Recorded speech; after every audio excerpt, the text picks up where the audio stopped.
Hello students, welcome to TSN School, class 12 Mathematics.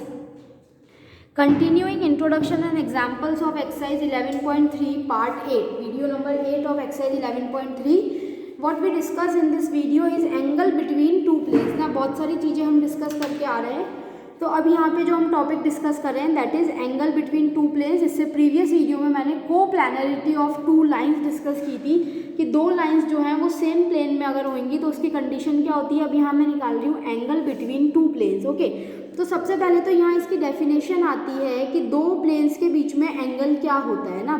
सबसे पहले मैं इसको डिफाइन कर रही हूँ that the angle between two planes is defined as the angle between their normals. तो उन दोनों प्लेन्स के नॉर्मल के बीच में जो एंगल होएगा वो क्या कहलाएगा, angle between the two planes. तो हम दो प्लेन लेंगे, उन दोनों प्लेन्स के नॉर्मल बनाएंगे और उन दोनों नॉर्मल के बीच में जो एंगल होगा वो क्या कहलाएगा, हमारा angle between the two planes. So if theta is angle between two planes, अगर दो प्लेन, सपोज ये एक मेरा प्लेन है, this is my plane pi 1 and this is my plane pi 2, तो इन दोनों के बीच में एंगल, यहाँ पे मैंने ये बोला ये थीटा एंगल है, तो 180 माइनस थीटा भी क्या होगा, उन दोनों के बीच में ही एंगल होगा. So if theta is angle between two plane then 180 minus theta भी क्या होगा, उन दोनों प्लेन के बीच में ही एंगल होगा. We take acute angle as angles between two plane. तो दो प्लेन के बीच में अब जैसे 180 माइनस थीटा लेते हैं हम, जो थीटा होगा, जो एक्यूट एंगल होगा उसको हम एक्चुअल एंगल लेते हैं. ओके, सो ये मैंने दो प्लेन बना लिए जैसे कि आपको डायग्राम में दिख रहा होगा. एक ये पिंक कलर का प्लेन है, एक इसके ऊपर मैंने ये एक पर्पल कलर का प्लेन बनाया है. तो इन दोनों प्लेन के बीच में जो एंगल है ये थीटा, ये यहाँ पे मैंने मेंशन किया है, this is the angle theta. ये जो n1 है ये इस प्लेन, ये जो पिंक वाला प्लेन है यानी जो हॉरिजॉन्टल प्लेन है इसका नॉर्मल है n1. तो इसका प्लेन के इस वाले प्लेन के साथ जो एंगल है वो कितना बनेगा स्टूडेंट्स, 90 डिग्री, क्योंकि ये जो वर्टिकल प्लेन है इसका नॉर्मल है. और ये जो पिंक वाला प्लेन जिसको मैं प्लेन 2 बोल रही हूँ, इसका नॉर्मल ये मैंने n2 बनाया है जो कि खड़े डायरेक्शन में वर्टिकल लाइन है. तो इसका प्लेन 2 के साथ एंगल कितना होगा, 90 डिग्री. तो इन दोनों नॉर्मल के बीच में जो एंगल है थीटा, ये एक्चुअली हमारा क्या होगा, एंगल बिटवीन द प्लेन्स. तो ये थीटा क्या है, एंगल बिटवीन द नॉर्मल्स. तो ये 90 है, तो ये वाला जो एंगल होगा स्टूडेंट्स ये कितना हो जाएगा, और इन दोनों के बीच में एंगल थीटा है तो ये छोटा सा एंगल कितना होगा, 90 माइनस थीटा. क्लियर है. So angle between the normals is 90 minus theta which is equals to theta, जो कि किसके बराबर है, एंगल बिटवीन द प्लेन्स के बराबर. अब हम फटाफट से इसका फॉर्मूला देखते हैं कि इसका फॉर्मूला क्या होगा. So if n1 and n2 are normals to the plane, n1 और n2 नॉर्मल है प्लेन के और थीटा जो है वो एंगल है बिटवीन द प्लेन्स, तो हम क्या डेफिनेशन लिख सकते हैं. हमारे पास एक हमने सेकंड जो प्लेन की इक्वेशन देखी थी उसमें हमने क्या देखा था कि अगर एक पॉइंट दे रखा है हमको और हमको ये दे रखा है कि एक नॉर्मल उस प्लेन के है, तो उसकी इक्वेशन क्या हो जाती है, r dot n1 equals to d1 and r dot n2 is equals to d2. Okay, ये दोनों हमने इस नॉर्मल की मदद से हमने ये दो इक्वेशंस यहाँ पे स्टूडेंट्स मेंशन कर दिया. देन थीटा जो है वो angle between the normals to the plane drawn from some common point, किसी एक कॉमन पॉइंट से मैं क्या कर रही हूँ, ये नॉर्मल्स ड्रॉ कर रही हूँ. क्लियर. तो मेरा कॉस थीटा कितना हो जाएगा students, magnitude of n1 dot n2 upon magnitude of n1 and n2. तो जो दो प्लेन्स हैं वो परपेंडिकुलर होंगे एक दूसरे के, कब, अगर इसका डॉट प्रोडक्ट कितना हो जाता है 0, और प्लेन्स जो हैं वो एक दूसरे के पैरेलल होंगे if n1 is parallel to n2. अगर ये दोनों वेक्टर एक दूसरे के पैरेलल हैं तो ये दोनों प्लेन्स भी पैरेलल होंगे, और अगर n1 और n2 का डॉट प्रोडक्ट 0 है तो ये दोनों प्लेन्स कैसे हो जाएंगे स्टूडेंट्स, परपेंडिकुलर हो जाएंगे. तो ये तो हमने इसकी वेक्टर फॉर्म देखी. अब इसकी कार्टेशियन फॉर्म हम देखते हैं. तो स्टूडेंट्स कार्टेशियन फॉर्म के लिए सबसे पहले मैं प्लेन 1 जो है मेरी उसकी इक्वेशन में लिखती हूँ इन माई कार्टेशियन फॉर्म. तो उसकी इक्वेशन में लिख रही हूँ a1x plus b1y plus c1z plus d1 is equals to 0. Plane 2 की मैं लिख रही हूँ a2x plus b2y plus c2z plus d2 is equals to 0. Now direction ratios of n1, जो हमारा n1 है उसकी डायरेक्शन रेशियोज की हम बात करें तो स्टूडेंट्स उसकी डायरेक्शन रेशियोज मेरे पास क्या हो जाएंगी, a1 b1 C1, और जो N2 है उसकी डायरेक्शन रेशियो स्टूडेंट्स मेरे पास हो गई A2, B2 and C2। Theta मैं बोल रही हूँ एंगल बिटवीन द प्लेन्स, तो कॉस थीटा की वैल्यू N1 डॉट N2, यानी N1 और N2 का अगर मैं डॉट प्रोडक्ट करती हूँ तो ये हो जाएगा A1 A2 plus B1 B2 plus C1 C2 upon N1 और N2 का क्या चाहिए मुझे, मैग्नीट्यूड, यानी N1 और N2 का मैग्नीट्यूड इट इम्प्लाइज ये मेरे पास हो गया A1 square plus B1 square plus C1 square and under root of A2 square plus B2 square plus C2 square. तो ये हमारा हो गया cos theta in terms of Cartesian form. तो ये डायरेक्शन रेशियोज हुई। तो अगर मैं N1 की बात करती हूँ स्टूडेंट्स, तो मेरा N1 वेक्टर क्या हो जाएगा, देखो A1 आई कैप प्लस B1 जे कैप प्लस C1 के कैप, और मेरे N2 वेक्टर की बात करती हूँ तो मेरा N2 वेक्टर हो जाएगा A2 I cap plus B2 J cap and plus C2 के कैप। तो इसके बेसिस पे हमने कॉस थीटा निकाल लिया इन टर्म्स ऑफ कार्टेशियन फॉर्म, यानी दो प्लेन्स के बीच में एंगल निकाल लिया हमने वेक्टर फॉर्म में एंड कार्टेशियन फॉर्म में। तो planes are at right angles, यानी कार्टेशियन फॉर्म में अगर मैं कंडीशन निकालूं तो दो प्लेन्स राइट एंगल पे, यानी थीटा कितना हो जाएगा 90 डिग्री, यानी कॉस थीटा कॉस 90 डिग्री कितना होता है स्टूडेंट, 0। तो cos 90 degree is equals to 0। तो जैसे इस चीज़ को 0 के इक्वेट करूंगी तो कंडीशन क्या मिलेगी, कॉस थीटा कितना मिलेगा, A1 A2 plus B1 B2 plus C1 C2 is equals to 0। तो ये हमारी इसकी कंडीशन आ जाएगी। And if two planes are parallel, तो दो प्लेन्स के पैरेलल की कंडीशन हमको क्या मिलेगी, A1 upon A2 is equals to B1 upon B2 is equals to C1 upon C2। तो ये हमने इनकी कंडीशंस वेक्टर फॉर्म में भी देख ली परपेंडिकुलर एंड पैरेलल की, और हमने कार्टेशियन फॉर्म में भी देख ली परपेंडिकुलर एंड पैरेलल की condition.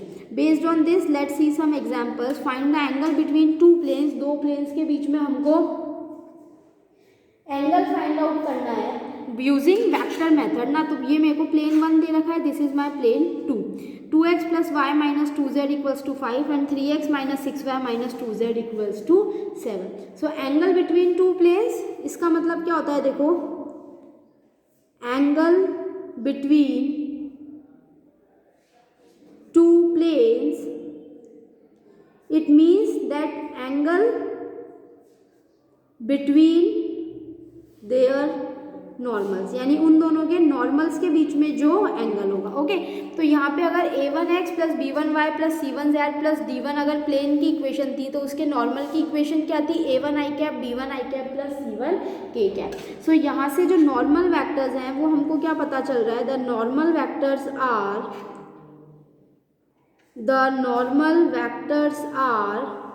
N1 is equals to 2i cap plus j cap minus 2k cap and N2 is equals to, N2 vector क्या हो जाएगा students, 3i cap minus 6j cap and minus 2k cap. ये इनके normals के बीच में angle हो गया।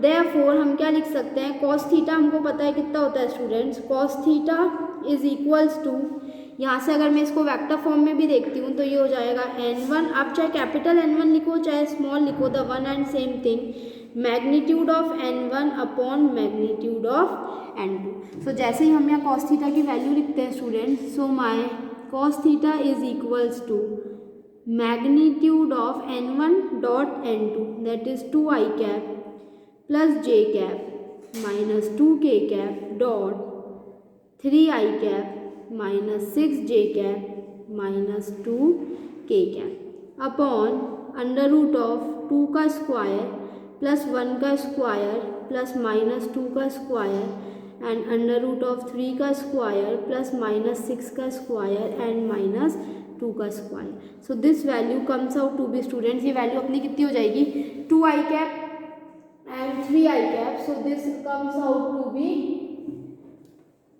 इसकी वैल्यू अगर मैं निकालती हूँ तो 2 into 3 6, j and j 6 minus 6 and 2 into minus 2 is plus 4 upon under root of 4 plus 1 plus 4। सो ये हो जाएगा 4 प्लस 1 प्लस 4 एंड ये वाली वैल्यू हो जाएगी 9 प्लस 36 प्लस 4। क्लियर है? So my this value comes out to be magnitude of 4 upon under root of 9 and under root of 36 and 4 is 49, which comes out to be 4 upon 3 into 7, which is equals to 4 upon 7 3s are 21. तो मेरी cos theta की value इतनी आ रही है. So my theta is equals to cos inverse 4 upon 21. तो ये दो प्लेन दे रखा था जिसके बीच में हमने एंगल निकाल लिया. इसी तरह से स्टूडेंट्स नेक्स्ट एग्जांपल देखते हैं. Find the angle between the two planes. तो जैसे ही हम यहाँ पे देखो, यहाँ पे इस चीज़ को मैंने नॉर्मल वेक्टर्स की मदद से निकाला. अब नेक्स्ट एग्जांपल मैं कर रही हूँ जहाँ पे मैं कार्टेशियन फॉर्म की मदद से निकालूंगी ना. तो सबसे पहले इन दोनों इक्वेशंस को comparing the given equation of the plane with equations comparing the given equations of plane with, है ना. हम कौन सी स्टैंडर्ड इक्वेशंस है हमारे पास? ये वाली a1x plus b1y plus c1z plus d1 is equals to 0 and a2x plus b2y plus c2z plus d2 is equals to 0. We get, हमको क्या मिलेगा students? a13 b1 is equals to -6, c1 is equals to 2 and d1 is equals to -7, क्योंकि ये इधर आएगा -7 हो जाएगा equals to 0. And a2 हमको मिलेगा 2, b2 is equals to 2, c2 is equals to -2 and my d2 is equals to -5. But we know that d1 और d2 की वैल्यू जो है वो मुझे इसमें चाहिए ही नहीं. सो इट डजेंट मैटर्स कि हम इसकी वैल्यूज़ को लिखते हैं या फिर नहीं लिखते हैं. Now we know that angle क्या होता है. cos थीटा हम कैसे दे रहे हैं यहाँ पे? a1 a2 plus b1 b2 plus c1 c2 under root of a1 square b1 square c1 square and under root of a2 square b2 square and c2 square. So this value, my value comes out to be a1 a2 3 into 2 plus -6 into 2 plus 2 into -2 and under root of 3 का square -6 का square 2 का square and under root of 2 का square 2 का square and -2 का square. सो ये जो value है students, मेरी ये वैल्यू कितनी आ जाएगी? मैग्नीट्यूड ऑफ 3 2 जा 6 -12 -4 upon under root of 9 plus 36 plus 4 and second root is 4 plus 4 plus 4. So my this value comes out to be -12 and 4 -16, magnitude of -10 upon under root of 49 and 4 4 8 9 10 11 12 root 12. So this comes out to be positive value लेनी है तो हम इसको क्या लिख सकते हैं? इसको मैं लिख सकती हूँ 10 upon 7 into 2 root 3 which comes out to be 5 upon 7 root 3. Clear है student? 5 upon 7 root 3. This is also my value of cos theta. मैं चाहूँ तो इसको यहाँ रेशनलाइज भी कर सकती हूँ √3 एंड √3 से. जैसे ही हम इसको रेशनलाइज करेंगे तो यहाँ पे हमारी वैल्यू कितनी हो जाएगी students? My cos theta is equals to 5 √3 upon 21 और theta is equals to cos inverse 5 √3 upon 21. So इस तरह से हमने कार्टेशियन फॉर्म की मदद से और वेक्टर फॉर्म की मदद से, दोनों फॉर्म्स की मदद से हमने क्या निकाल लिया? दो एग्जाम्पल्स हमने देखे angle between the two planes के. तो आप दोनों मेथड में से कोई सा भी मेथड लगा के आप एंगल बिटवीन टू प्लेन्स निकाल सकते हो जब आपको दो प्लेन्स की इक्वेशन गिवन है. वेक्टर फॉर्म में गिवन है तो आप डायरेक्टली n1 और n2 पता लगा सकते हो. अगर कार्टेशियन फॉर्म में गिवन है तो आप उनके नॉर्मल्स की मदद से भी इक्वेशन निकाल सकते हो और आप उनके कंपोनेंट्स a1 b1 c1 की मदद से भी जो angle between the two planes है वो अपन फाइंड आउट कर सकते हैं. So students, we will continue the remaining topics in our next lecture. Thank you students.